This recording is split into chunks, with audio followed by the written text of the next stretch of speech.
Life in Pakistan, the children growing up on these streets. More than 1,000 Karachi shops were cleared while residents elsewhere financed their own sewers. These streets reveal why relentless work still cannot secure the next generation's place. The streets teach children early: mend a net, carry a crate, shape a brick, mind a stall. This labor feeds ports, mills, markets, farms in crowded cities. Yet rent, debt, polluted water, and insecure homes consume much of the reward. I want to understand why skill can pass from parent to child, while secure land and fair pay do not. In this video, we follow the hands moving Pakistan's food, cloth, fish, and freight, and examine what these children are being prepared to inherit.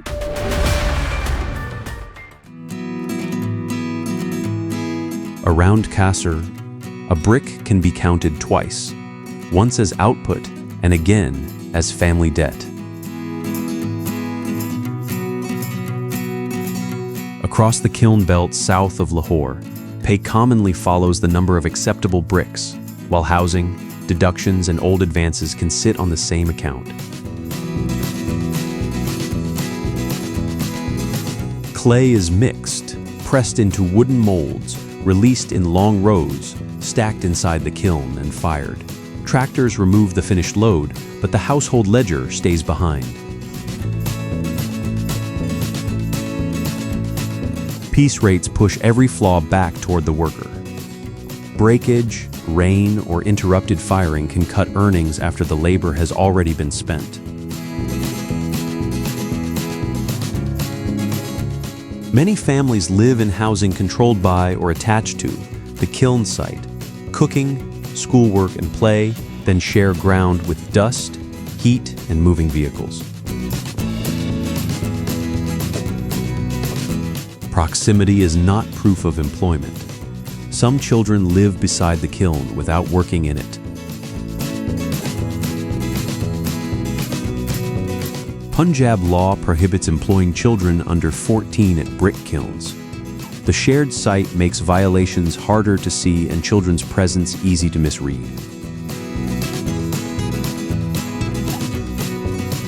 Peshki, advances, and unclear deductions can keep a family working against an old balance it cannot verify. Here, childhood inherits kiln dust and the risk that family debt will decide when work begins and whether it ends.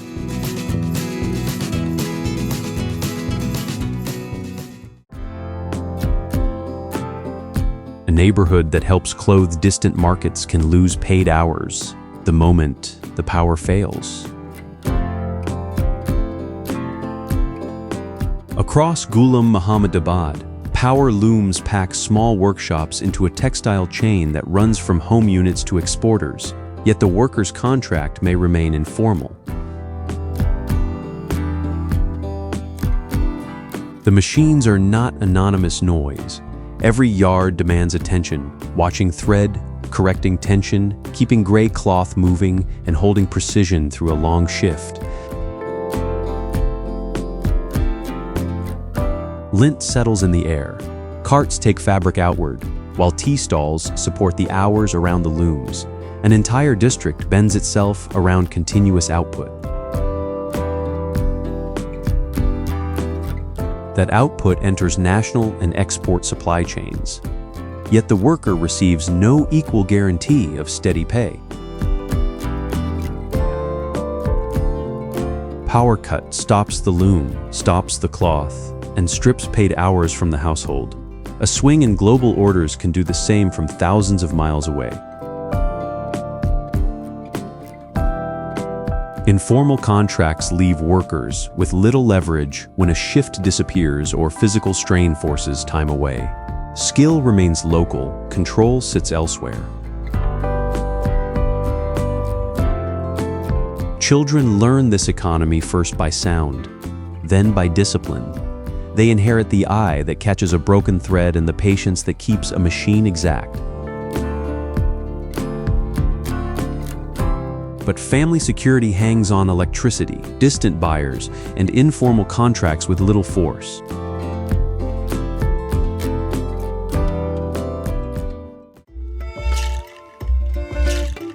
When bus doors open, a day's trade can recover. When they stay closed, every fixed cost remains. Before work and after school, commuter surges feed juice presses, snack stalls, phone repairs, hand carts, and small shops around hashed Nagri. The old shop fronts stand beside the Grand Trunk Road and Peshawar's bus rapid transit line. That junction turns pedestrian flow into rent and stock. Traders read the pavement hour by hour. They adjust prices, repairs, and preparation to a flow they can use but cannot control. Fruit seller buys stock before demand is known. Heat, bruising, and weak refrigeration can turn unsold fruit into direct loss. Water enters the drink and cleans the tools. When supply weakens, hygiene costs rise before a customer pays.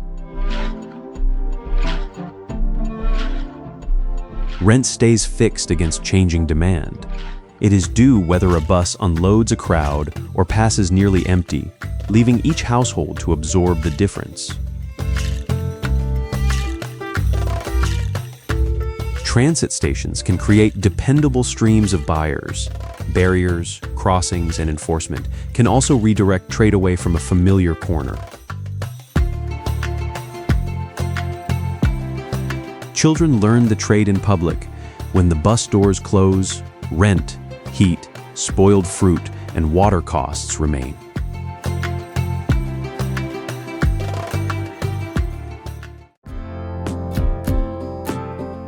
Skill and stigma. Leave liary in opposite order. The address often arrives first.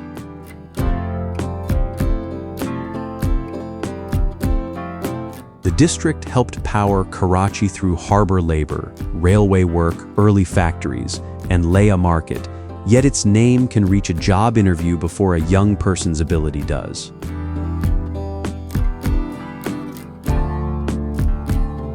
At Leia Market, daily wage porters earn only when goods move. A slow trading day enters the home at once, cutting what can be spent on food, rent, and school.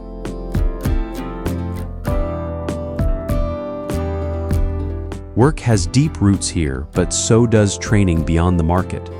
Street football, boxing rings, and rooftop gyms give discipline a physical address inside tight lanes.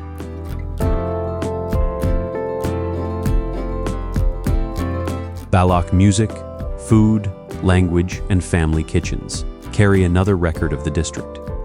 They do not erase old territorial unrest. They refuse to let it become the only record.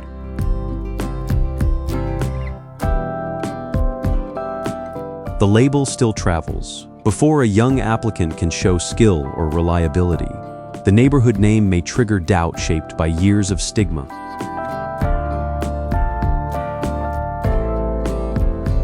This creates a double test. Young people must build ability, then prove that an address does not define its limits.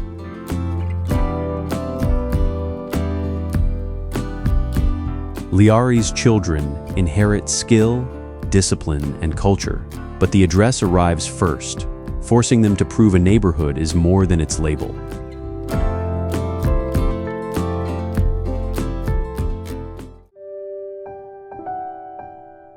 The workers who keep Pakistan's capital clean can still be treated as temporary occupants of it. France Colony sits in F74, close to Jinnah Supermarket, where planned wealth and underserved lanes occupy the same sector. Sits predominantly Christian community, though not exclusively so, has built durable belonging under a name that misleadingly suggests a foreign link. Islamabad's planned wealth sits close by. Here, homes press together along narrow lanes with open drains and weaker public services. Many residents clean, sweep, cook, and work across the surrounding capital sectors. Their labor maintains places that return fewer services to their own streets. This is not simply poverty beside wealth. It is a working dependency. The capital draws daily order from labor, whose housing remains informal and exposed to land pressure. For children, the lesson begins at the threshold. The city needs the routines of the household, yet offers that household a weaker claim to remain. Churches stand within the lanes, a visible part of community life, yet land pressure and weaker services keep belonging tied to land and basic infrastructure. France Colony exposes the capital's hidden bargain. Children can inherit the work that keeps Islamabad running while inheriting no equal certainty that Islamabad will treat their homes as permanent.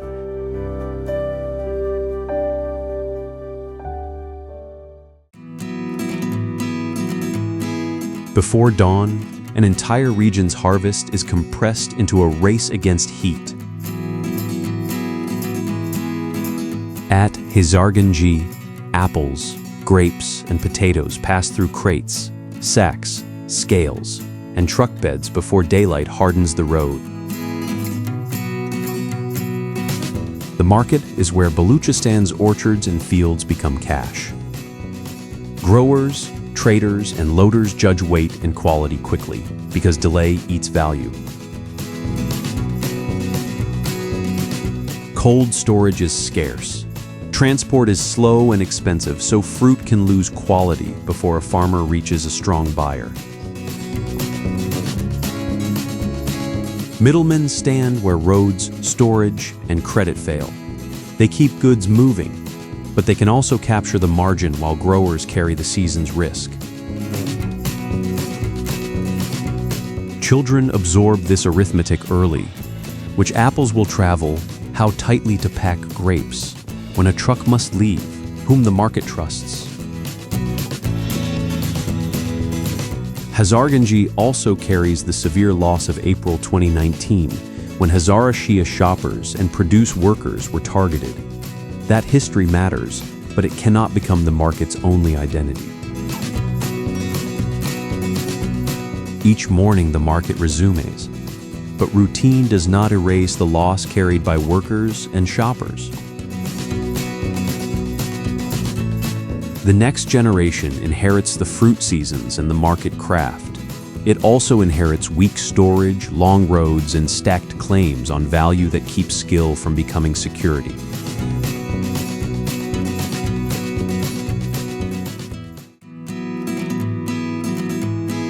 The busiest lane in Multan can still leave the hands behind its finest cloth underpaid.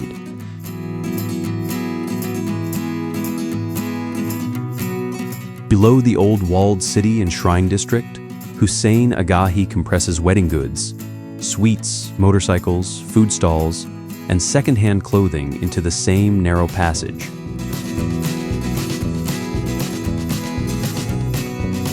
The crowd suggests abundance, but vendors count completed sales, not passing feet, and inflation turns every wedding purchase into a cut somewhere else in a family budget. Cloth carries another hidden distance. Hand embroidery made in villages across southern Punjab reaches these shelves through contractors and traders, pushing the maker farther from the customer in the final price.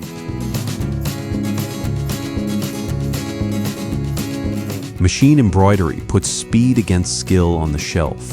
It reproduces dense patterns quickly, while an embroiderer must defend hours of skill that a buyer cannot easily see. That pressure does not erase demand. It changes what families can afford. Surplus, repaired, and second-hand clothes preserve choice when new cloth moves beyond reach.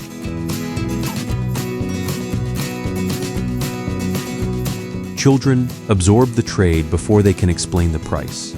The wedding calendar, the feel of stitching, the price checks, the quiet decision to buy less.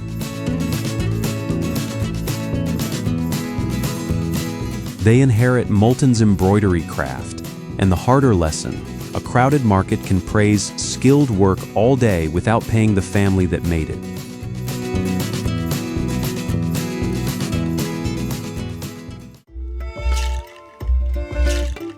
A desert child can inherit a complete survival toolkit and still have little control over its reward. In Tharparkar, that toolkit is built from deep wells, rain tankas, herds, heat-shaped chanra houses, and thari embroidery sold far beyond the village. Nothing in this inheritance is passive. Children learn water routes, herd movement, monsoon timing, animal care, and the patient control of a needle. Chanra walls resist heat and wind. Tankas hold scarce rain below ground, extending a household's water supply long after the monsoon passes. But rainfall varies, and groundwater can be saline. A weak monsoon lengthens the route to usable water, pressures herds, and pushes more adults toward migrant work. Women and girls often carry water across that distance. Each longer journey takes time from school, paid stitching, rest, and the work of keeping a home running. The needle brings another squeeze. Embroidery may carry hard-earned skill to market, yet middlemen can capture the larger margin before the maker sees the final price. Livestock follows the same pressure. Families raise goats, cattle, and camels against uncertain water, then bargain from need when drought or debt narrows their choices. Tharparkar's children inherit precise knowledge, but saline wells and weak bargaining keep turning their skill into someone else's margin.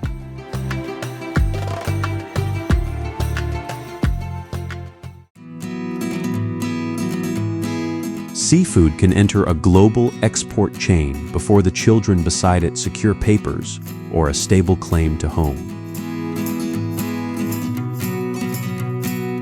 Peshawar colony sits beside Pakistan's largest fish harbor.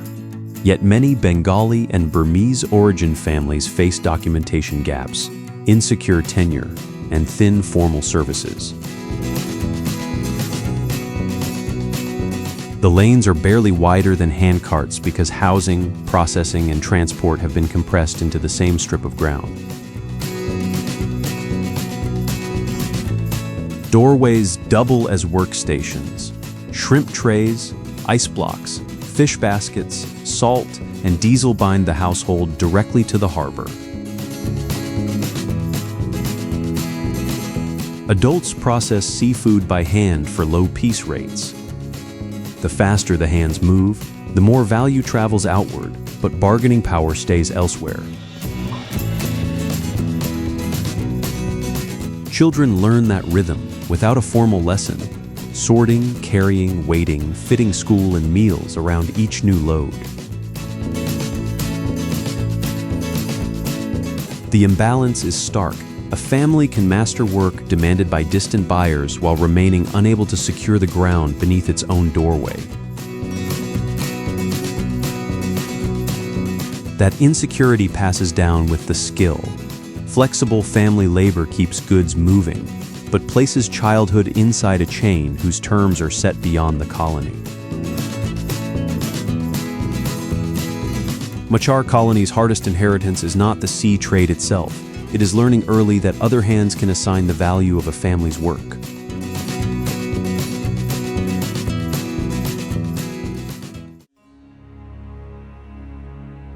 Pilgrimage steadies Saiwan's economy, then exposes it when the season thins, At Lal Shahbaz Qalandar's shrine, faith supports flower stalls, chadar sellers, tea carts, transport stands, porters, volunteers, and the shared meals of langar. Children grow up inside this working calendar. They learn which weeks fill the lanes, which evenings bring demal, and when a household must stretch a thin day's earnings. Worship is not decoration here. It organizes welcome, service, food, and the small exchanges that let families keep moving.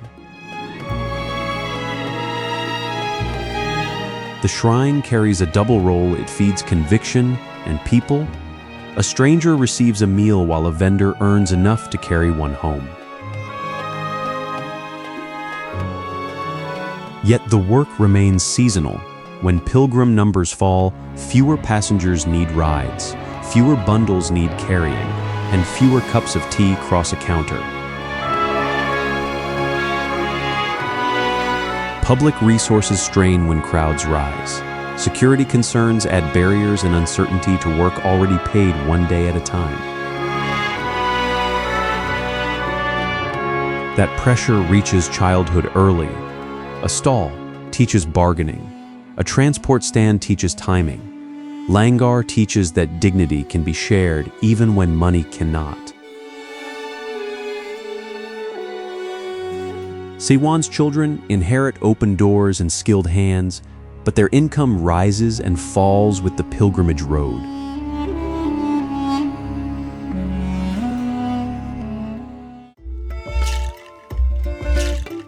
Residents financed and dug Oranji's drains, raised its homes, and filled its workshops without gaining a secure claim to the land.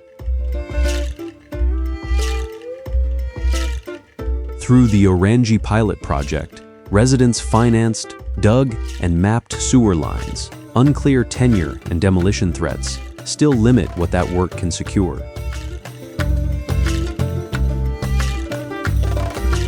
Oranji is an inheritance assembled brick by brick. Its engineering began where formal provision fell short, with households turning pooled money, local maps, and manual digging into working sanitation. For children, that capacity is ordinary before it is remarkable.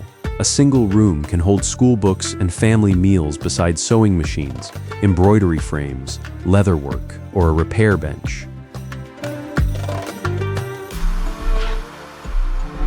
Banarsi-style looms and recycling sacks connect these rooms to markets beyond the hillside.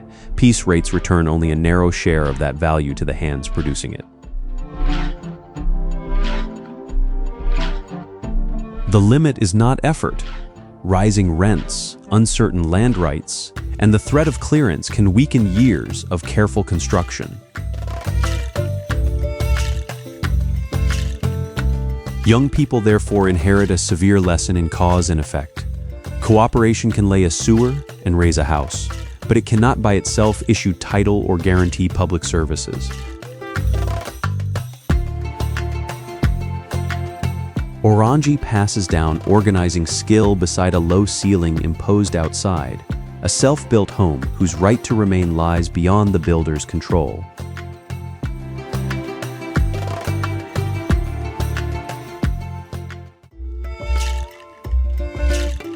A coastline sold as Pakistan's future still depends on boats shaped by hand.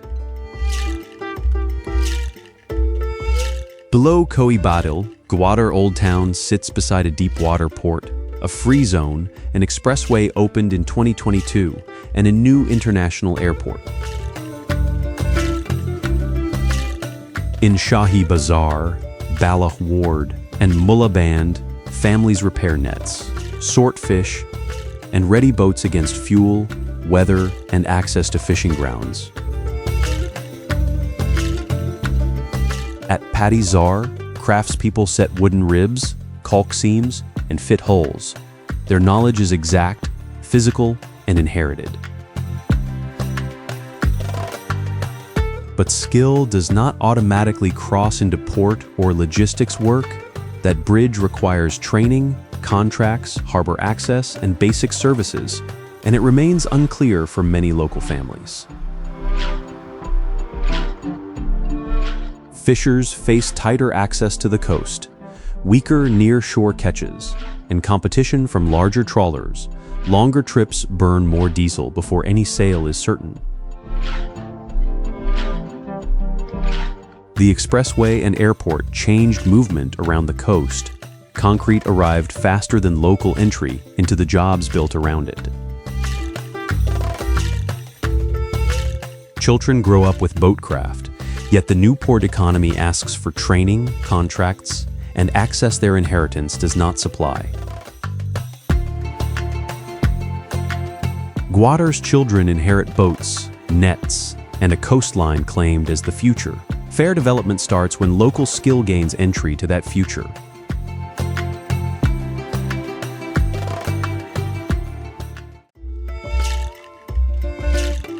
A cleaner pavement can make a bazaar safer and erase a family's income at the same time.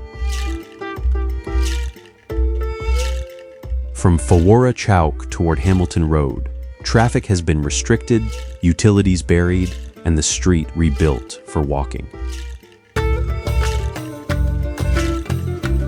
Raja Bazaar spreads outward through streets known for cloth, books, jewelry, timber, spices, and household goods. Each street concentrates a different trade. The hidden labor begins when stock enters the narrow lanes. Van and truckloads divide into motorcycles, hand carts, and porter loads. Business size also decides who can absorb disruption. Established shops hold stock behind shutters and paperwork. A pavement seller may carry the entire business on one sheet. That sheet can be folded within minutes. It offers speed, but no firm claim to the ground beneath it. Pedestrian space can reduce collision pressure and bring more customers through the bazaar. It can also compress delivery hours and sharpen competition. The crucial line is legal standing. A leased shop can change its loading routine. A vendor living by official tolerance can lose the corner completely. Children absorb the hierarchy early. Skill and effort do not secure equal rights to the street. Raja Bazaar proves that urban order decides which livelihood a family can pass on and which can be folded away.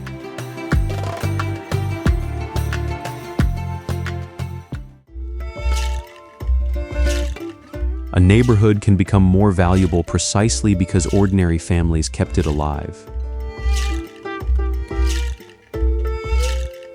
Inside roughly 2.5 square kilometers, Lahore's walled city packs homes, shops, workshops, and historic facades into the same crowded blocks. Carved wooden balconies shelter storerooms, kitchens, and crowded family rooms. Retail runs at street level, production presses in behind it, and several generations may sleep overhead. That arrangement is not quaint. It keeps tailors, metalworkers, packers, and food sellers close to customers, where a few meters can decide whether a small trade survives. The lanes now carry motorcycles, hand carts, and pedestrians in space never built for their combined weight. Congestion is not merely an inconvenience. It squeezes the workshop, the doorway, and the child's route home. Restoration can mend facade, drains, and public space. Tourism can pay guides, cooks, and craft workers, turning repaired streets into income as well as display. But repair also changes the price of every room. Rising rents and conversions to restaurants, guest houses or warehouses can make a family home the least profitable use of its own address. Children inherit carved balconies, narrow lanes, and family skills. Without secure tenure, they also inherit the risk of being pushed from the heritage their households kept alive.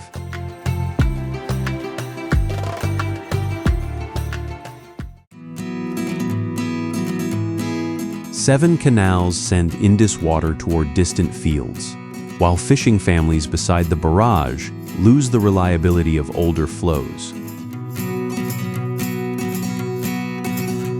Built in 1932, the Sukur barrage drives the river into 7 canals, turning controlled flow into irrigation across vast acreage. SIT's scale is not only concrete and steel, it is the authority to decide where water moves when it arrives and whose work becomes more secure. Farmers inherit a machine that widened the reach of cultivation. Fishing families inherit managed flows, restricted stretches, and catches that no longer follow old knowledge with the same reliability. Along the banks, nets must still be dried, boats repaired, passengers ferried, and sandbars read. When fish income thins, day labor fills the gap if work is available. That is the contradiction at Sukur and Rory. The barrage protects food production at immense scale, yet the families nearest the current carry some of its sharpest limits. Sath Bilo stands on its island inside this engineered river. Around it, ferries and small boats work through channels shaped by both the Indus and the gates upstream. Children learn 2 rivers, one read through currents and seasons, another divided by gates and access. The gates distribute water, they do not distribute equal power over it.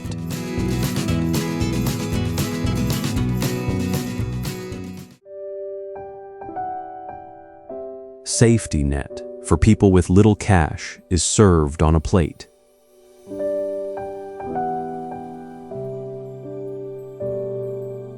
Near Bati Gate, the shrine of the 11th century scholar and Sufi Ali al-Hujwiri turns donated grain, fuel, and labor into free meals at scale.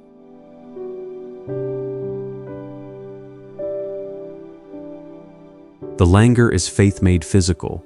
Grain must arrive, fires must hold, pots must be filled, and serving lines must keep moving.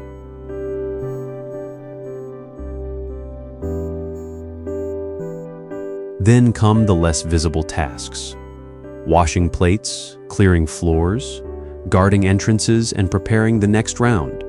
Cooks, cleaners, volunteers, and suppliers carry generosity through muscle and repetition.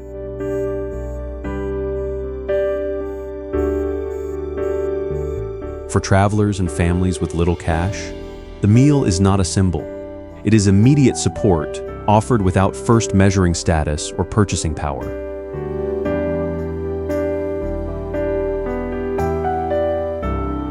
Around the shrine, another economy rises on the same devotion. Pilgrims carry rose petals, garlands, and oil. Tea stalls, flower sellers, and transport workers earn when they arrive.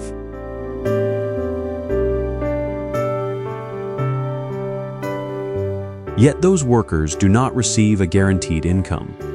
Thursdays, festivals, and the annual Urs can thicken the crowd, while quieter days cut deeply into household earnings.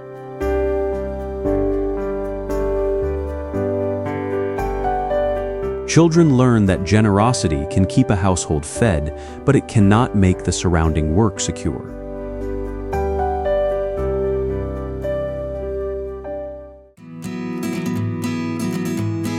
Lahore's food supply reaches its narrowest point after the largest trucks have already done their work. Behind Delhi Gate on Circular Road, Akbari Mandi feeds a metropolis through old lanes that cannot absorb modern freight, so every large load must be broken into smaller movements. Rice, Pulses, chilies, and spices arrive by truck at the market edge. From there, handcarts and porters close the distance that engines cannot. This is logistics built from muscle, balance, and rote memory. Sacks are weighed, sampled, recorded, then sold onward to shops, restaurants, and smaller markets across the city. Cash is only part of the exchange.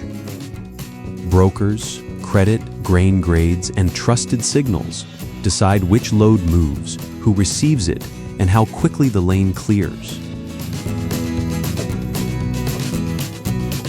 Children in the old city study that order without any formal title. They learn shortcuts, calls, waits, and the exact moment to make space in congestion. The contradiction is built into the street plan. A market shaped for an earlier scale of transport now works as a warehouse for a far larger Lahore. Delay threatens turnover and food quality, but speed carries its own cost. Porters carry heavy sacks through dust, traffic, uneven ground, and lanes that leave almost no margin. Lahore stays fed because porters carry the freight its old lanes cannot.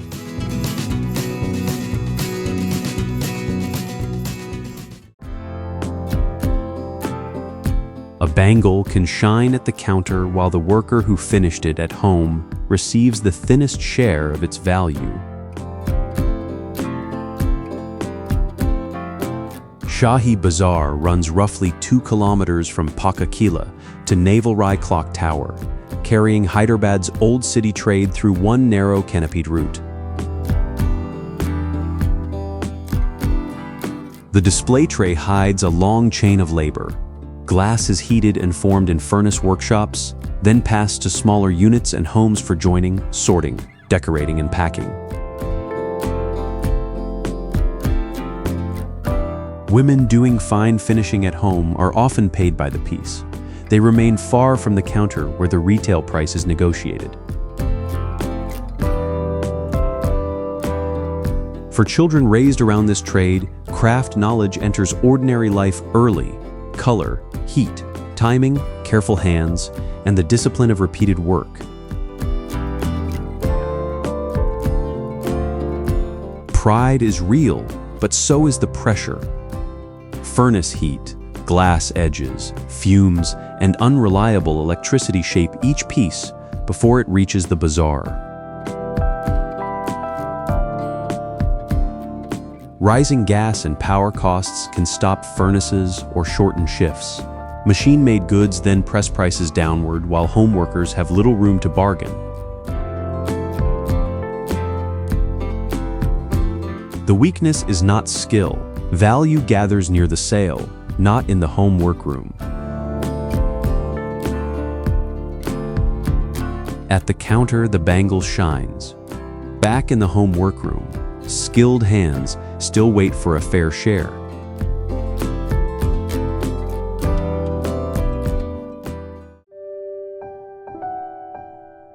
The sea still reaches Ibrahim Haidari, but usable fishing water is being pushed beyond the practical range of its smallest boats.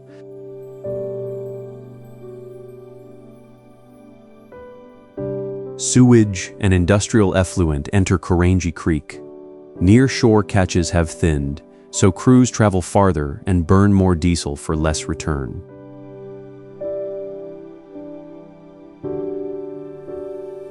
Sibrahim Haidari is a tide-clocked fishing town. Separate from nearby Rihri Goth, its working day follows currents, seasons, engine repairs, ice, and the condition of the nets.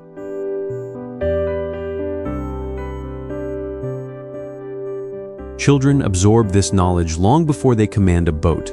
They inherit how to read water, mend gear, and prepare a catch for market.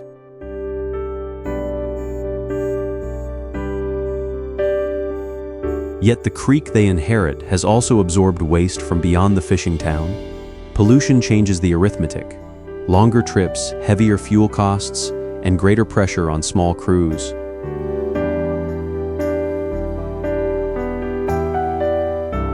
A boat may still carry generations of skill, but skill cannot clean a damaged creek or make diesel cheaper.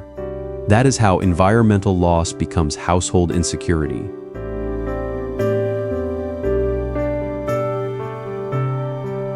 Cooperatives and cultural activists argue for cleaner water and mangrove protection because ecology and livelihood cannot be separated here. Protecting the creek protects the next working season.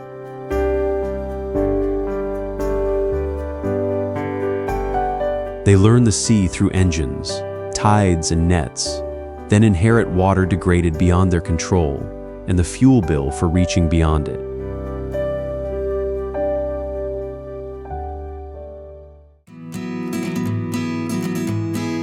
Karachi protects a limestone landmark, while the trade that gives it life can be cleared from its walls.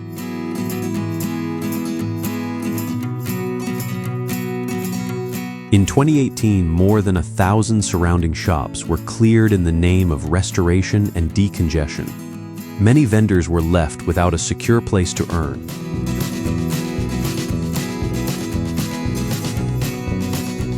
Empress Markets Hall and Clock Tower have stood since 1889. But heritage here has never belonged to stone alone.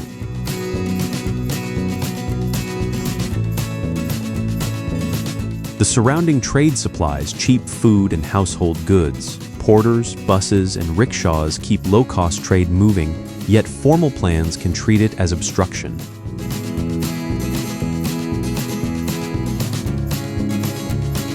For children growing up around Sadar, this is an early education in roots, bargaining, credit, and the daily discipline of keeping goods moving. Skill passes quickly because families need it.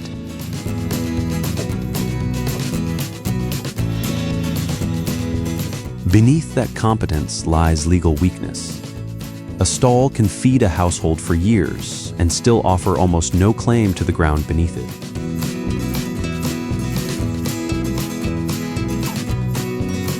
Once low-cost trade is renamed clutter, clearance becomes easier to defend than the livelihood it displaces.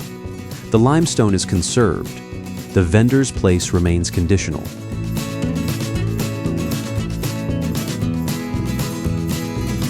Child can master the market's roots and bargaining, then watch one clearance, erase the place where that knowledge earned a living.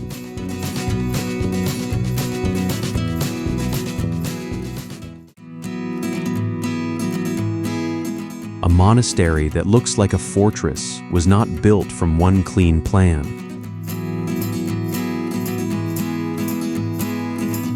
For centuries, conflict, fire, and earthquake forced Key to be repaired room by room, leaving chapels, courtyards, and flat roofs stacked above the Spiti River.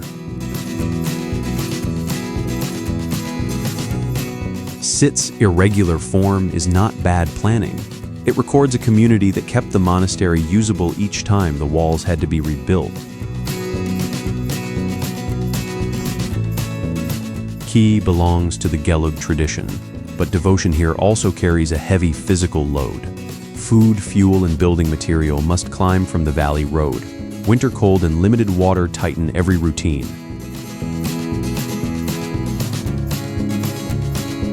Inside, prayer halls hold murals, scriptures, butter lamps, and ritual objects. Around them are kitchens, stores, study rooms, and living quarters, because an active monastery must feed bodies as well as sustain belief.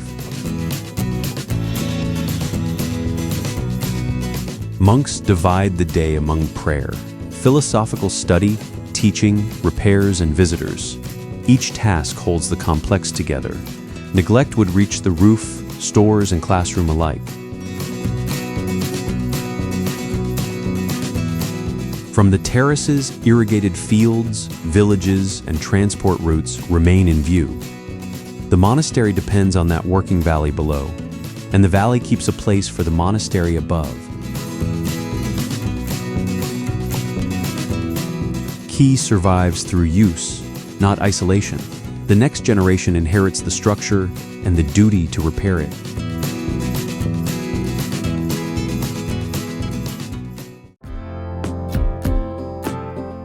The Tibetan plateau seems to disappear inside a wet wall of forest.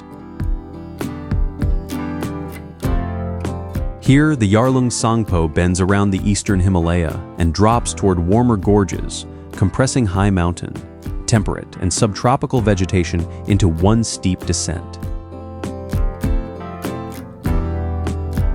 Bamboo, broadleaf forest, and waterfalls replace the exposed horizon. Cloud settles over slopes already cut by rain and erosion. This is the detail that overturns the usual image of Tibet. Moisture does not merely soften Maydog. It controls movement, farming, and whether settlements remain supplied. For decades, access depended heavily on foot routes and the season. A modern road connection opened in 2013.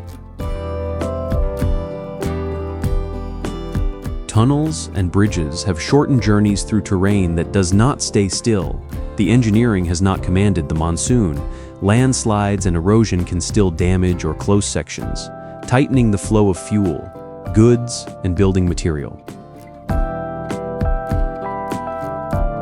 In villages linked to Monpa and Loba communities, small pieces of workable ground carry crops, fruit, and increasingly tea. Every harvest still depends on access across river crossings and forest corridors. Maydog's scale lies in how quickly altitude, plants, roads, and settlement change together. The next generation inherits not an empty plateau, but the knowledge of holding ground where landscape and climate keep changing the terms.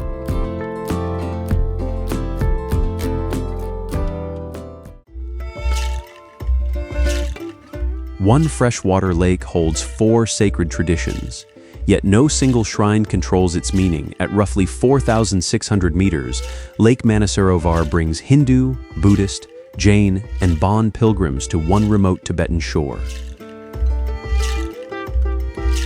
The freshwater lake lies near the more saline Lake Rakshastal, a sharp physical contrast on the same high plateau. Sacred ground spreads outward through shoreline monasteries, chortens, ritual sites, and the circuit between them. Pilgrims travel sections of the circuit, pray, collect water, or wash where conditions permit. Separate traditions meet on shared physical ground. The shoreline also supports daily work. Herders, drivers, suppliers, and guesthouse workers sustain a pilgrimage economy whose season and earnings are bounded by distance, cold, and road access. Shiu Monastery above the northwestern shore shows the link directly. Water, route, shelter, and worship meet at one stopping place. Wind can break calm water into short waves within minutes. Cold narrows the season, deciding when roads, pasture, and ritual remain practical. What appears open is divided into wetlands, grazing ground, devotional points, and resting places. Each use carries a route, a limit, or a duty. Manasarovar matters because devotion remains part of daily life, carried by pilgrim steps and herds moving along the water.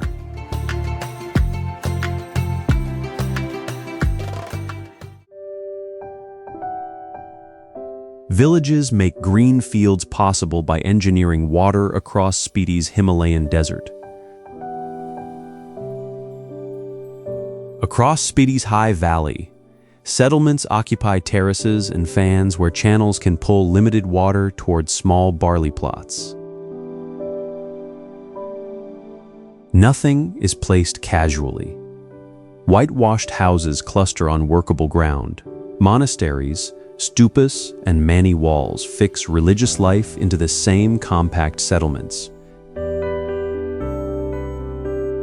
The Spiti River links Kaza, Tabo, Dankar, Langsa, Hikim, and Khyber, but water alone does not make the valley easy.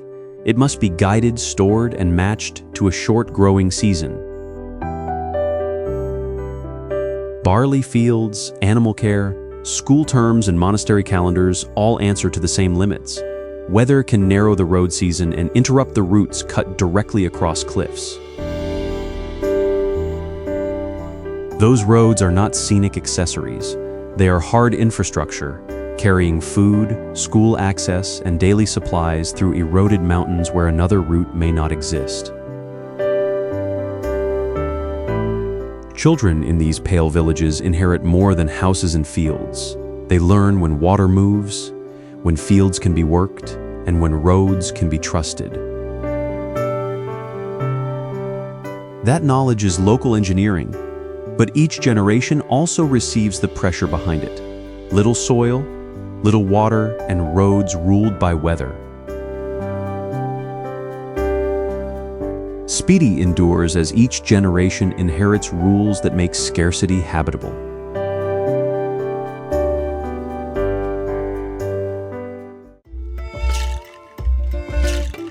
Stone makes Chandratal look almost indestructible, yet the living ground around it is slow to recover. At about 4,300 meters, this curved lake and its wetlands survive on snowmelt, small inflows, and a growing season compressed by cold. There are few trees and few permanent marks, thin soil, sparse vegetation, rock, and intense light. This is a narrow margin for recovery. Chandratal is protected as a Ramsar wetland because the water and nearby ground support seasonal bird life in this high, cold desert. The protection reaches beyond the lake itself. Shepherds have long moved flocks through the surrounding grazing country during the short summer. Today, camp crews, drivers, and guides work inside that same brief opening. Snow blocks practical access for much of the year. Camping, guiding, transport, and maintenance are therefore pressed into a few exposed months. Concentrated use creates pressure at the shoreline, where trampling, litter, and wastewater can damage ground that repairs slowly. Camps stay back because distance protects the lake. Afternoon cloud, wind, and hail can alter the water within minutes. Access from Batal and Kunzum Pass keeps each working day dependent on conditions. Chandratal's future depends on giving thin soil and sparse life enough time to recover.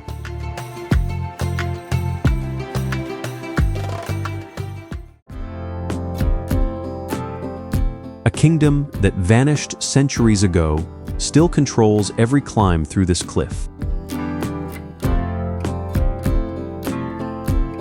The Guj kingdom flourished here from around the 10th century until the 17th, arranging daily life low on the slope and authority above. Saparang was not a single monument. Builders used the ochre cliff itself as walls, rooms, stairways, and defensive positions. Ordinary rooms occupied the lower slopes. Above them stood chapels, elite quarters, and defensive positions, so rank was built directly into altitude. Red and white temples preserve fragments of murals and sculpture shaped by Tibetan Buddhism and exchange across Himalayan regions to the west and south. That survival is not secure. The same soft earth used for walls and rooms yields to wind, runoff, and collapse. Every route is narrow because architecture and cliff are fused. Caretakers, pilgrims, and visitors climb carefully through rooms and passages that wind and runoff continue to weaken.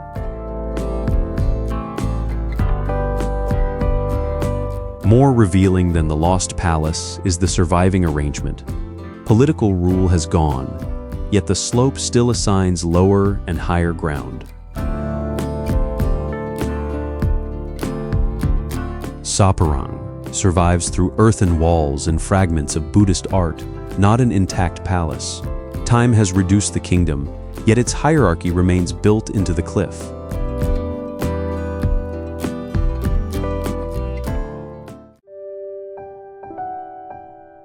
Cold desert supports farms, orchards and villages with water released from snow and glaciers. North of Leh, the Shyok and Nubra rivers spread into broad braided channels, while irrigation cuts narrow green strips across otherwise barren ground. Every field depends on control at a small scale. Channels divert meltwater into barley, vegetables and apricot orchards. Poplar windbreaks protect what can grow through the short season. Diskit Monastery anchors the valley's Buddhist life, but Hunder's double-humped Bactrian camels carry another inheritance.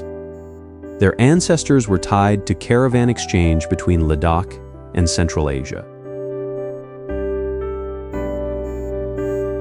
Today, most of that work has shifted to short seasonal rides for visitors. An animal once linked to long-distance trade now earns through the memory of that trade. Another route now presses through Nubra. Army convoys, checkpoints, and military roads share the valley with farmers, monasteries, and guest houses, because this is also a strategic border region. Tourism has widened local income, but it also raises demand for water, construction, and waste disposal during a short season. The same meltwater feeding a village must support rapid building and more arrivals. Nubra remains an old junction under new pressure. River channels, irrigation lines, caravan memory, tourist roads, and military supply routes still compete for room between the ranges.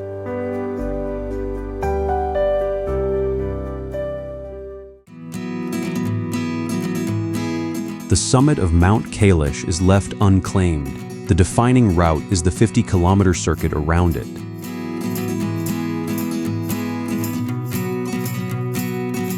The Kora passes monasteries, Mani stones, cairns, rivers, and exposed camps before climbing Drolma La above 5,600 meters. The circuit is the central act, not an approach to a climb.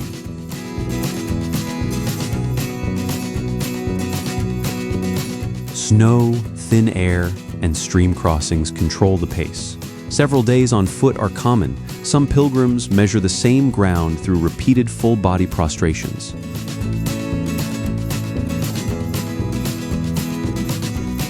Four traditions, Hindu, Buddhist, Jain, and Bon, give Kailash different sacred histories.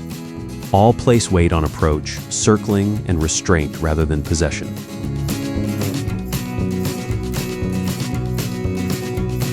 Devotion still needs hard logistics.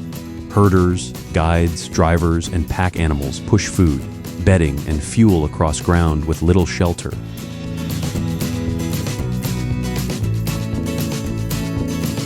Each camp exists because someone carried its weight. Each pause concedes that altitude and weather, not ambition, decide how quickly the circuit can close.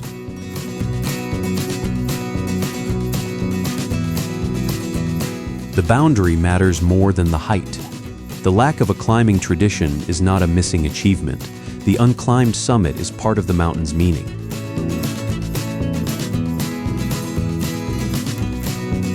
Kailash carries its greatest force through a human decision to go around, to stop, and to accept that reverence does not require ownership.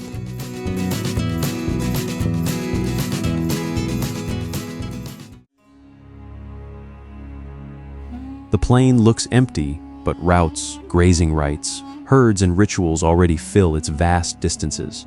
At about 4,000 meters, Latang joins pasture, town, and monastery in one working landscape. Herding families do not wander without direction. They move yaks, sheep, and horses by reading grass, water, wind, and winter exposure. That knowledge feeds the household. Yak milk, butter, meat, fiber, and dung become food, fuel, and goods for sale on this exposed ground. Black yak hair tents are built for the same pressure. Their woven walls shed rain, resist wind, and can be packed when pasture or sudden cold forces a move. Many families combine seasonal camps with homes, schooling, and market work. Roads and motorcycles shorten the approach, but snow or hail can close a route within hours. Lighteng Town connects the pasture to repairs, supplies, monasteries, and markets for animal products. Horses work the routes while gatherings and races carry status and memory. The scale conceals a dense human map. Grazing rights, sacred sites, paths, and stopping places mark how the land is actually used. The next generation inherits more than herds or technique. It inherits the duty to read change, because routes, herds, and rituals make this vastness a human home.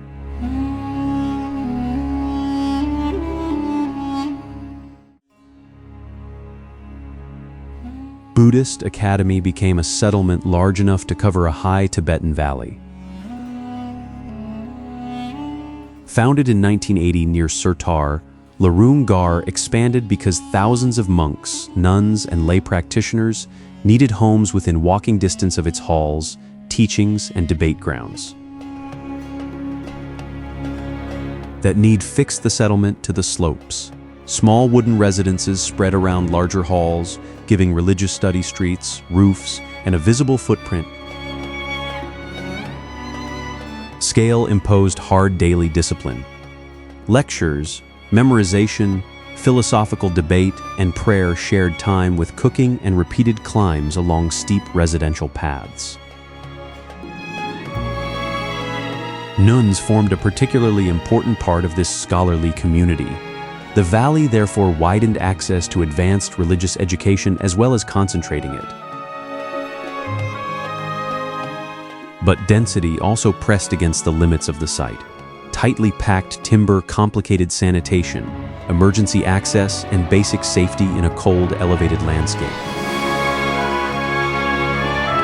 From the mid-2010s, large demolitions, relocations, and tighter management reduced and reorganized parts of Larung Gar. Officials cited safety. International concern focused on restrictions placed upon religious life. These roofs are not decoration. They keep study, worship, and shelter close enough to function together. Larung Gar shows learning can build terrain, while policy decides how much of it the next generation inherits.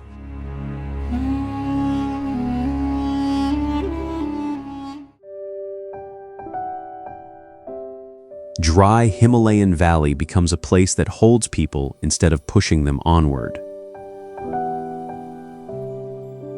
At nearly 3,700 meters, Kaza concentrates trade and services where roads divide toward Ki, Khyber, Langza, Hikim, and other villages.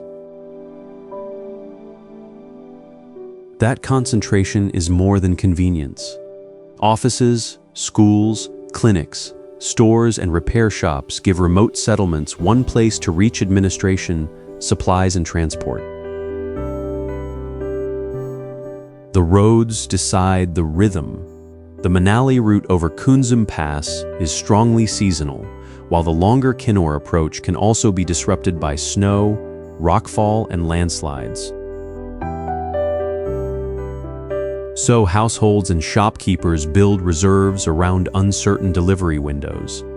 Fuel, food, and construction material must arrive before the mountains narrow the calendar. Mechanics keep motorcycles, taxis, and local vehicles moving where the next workshop may be hours away. Water reveals the limit.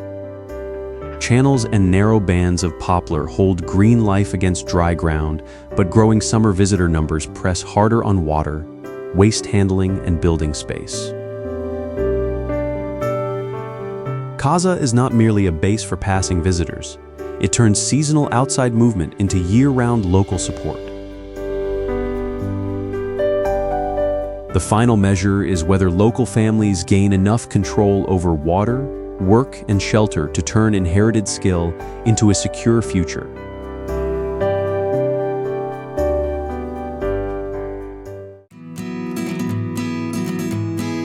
Where there is almost no flat ground, Yanjing manufactures it from timber. Above the Lancang, the upper Mekong, workers brace drying platforms into steep valley walls and turn brine into salt with sun and wind. The raw material starts in wells near the river. It must be lifted or carried uphill, then spread across beds that the slope itself refuses to provide.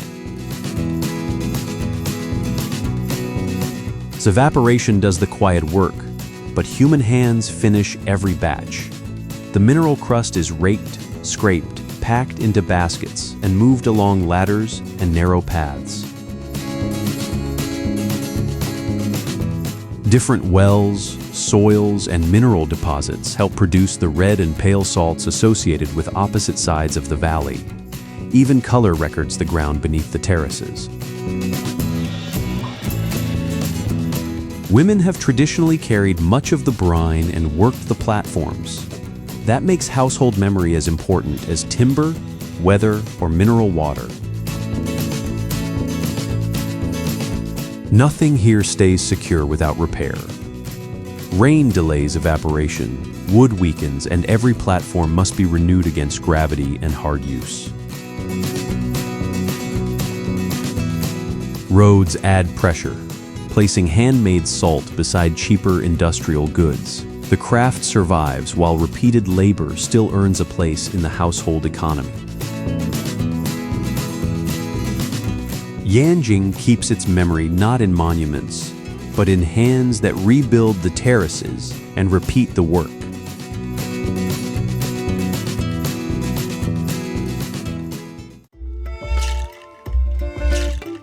Tibet turns green here, but the change is driven by heavier rain, not a gentler mountain. In Nyanki's lower southeastern valleys, monsoon moisture feeds forests, orchards, and fields, while snow remains on peaks above the tree line. Settlement follows the Yarlung Sangpo, the Nyang River and their tributaries. Homes gather on terraces and valley floors above channels that can flood or shift. Level ground is scarce, so each plot must carry weight. Barley, wheat, rapeseed, vegetables and fruit trees compete for the valley's usable soil. The climate also enters the architecture. Timber walls, sloped roofs, enclosed fields, and stacked winter fuel answer heavier rain and snow than the dry plateau receives. Spring peach blossoms have become the public image. Behind that image, the working year still turns through planting, irrigation, animal care, harvest, and fuel preparation. New roads and services can pull villages closer to schools and markets. Intense rain, landslides, and river erosion can sever those links just as quickly. That is the real break from the familiar image of Tibet. Moisture and altitude reorganize crops, houses, transport, and the daily clock. The postcard ends at the first severed road. These villages survive by holding ground between forest, river, and unstable slope.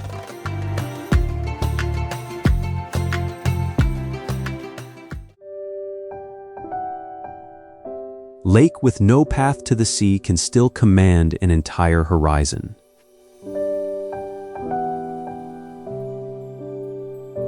At roughly 4,700 meters, Nampso fills a closed basin between open grassland and the Nianchan Tangla Range. Meltwater and rain enter, but only evaporation carries water away. That closed geography concentrates salt and makes every shift in climate register along the shore.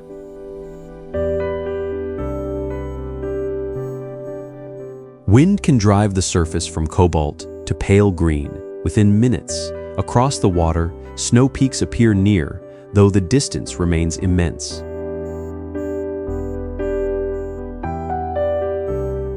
This scale does not invite speed. Thin air, exposed ground, and sudden storms set a harder pace than any road or clock.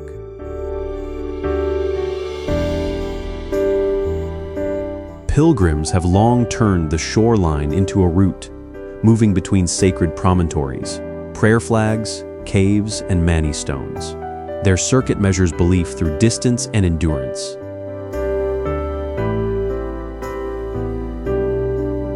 Herders face another measure. Yaks and sheep must follow seasonal pasture while changing wetlands. Rising water and pressure on grazing ground keep redrawing the usable edge.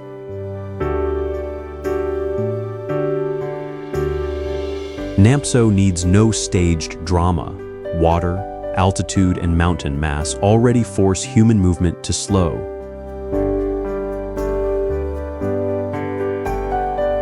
The sacred force needs no explanation.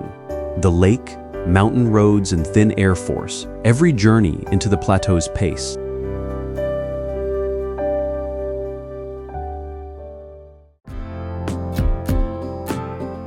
The mountain road, not the peaks, controls every movement here. The Sichuan-Tibet Highway uses 72 stacked switchbacks to compress a major drop from the high Yela mountain area toward the much lower Nujung or Salween Valley. Those bends do more than create spectacle. They force every vehicle to trade speed for control, managing gears, braking heat, tight corners, and ice near the top. Trucks carry fuel, construction material, food and consumer goods. Buses and local vehicles connect towns and services, while cyclists and tourists enter the same narrow road at sharply different speeds. The descent also crosses climates. Snow and cloud can hold the upper road while warmer. Drier air waits far below in the river valley. Engineering makes passage possible, but maintenance keeps it open. Drainage channels pull water away, retaining walls brace the slope, and road crews return wherever rockfall or damaged edges weaken the route. That is the real scale of the work. Not one victory over terrain, but thousands of small corrections. Brakes cool, walls are reset, surfaces are cleared, and freight moves again. The 72 turns expose the limit of engineering. Crossing this mountain is never simple movement. It is a continuous negotiation between human need, machines, and unstable ground.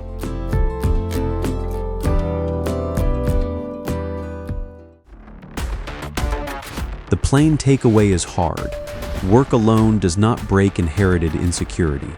A child may learn to mend nets, grade fruit, weave cloth,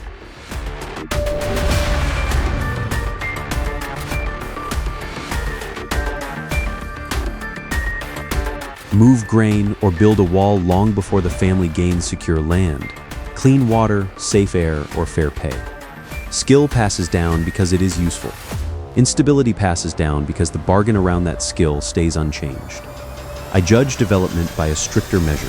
New roads, ports, markets, and towers mean little if the workers beneath them remain easy to displace, indebted, and underpaid.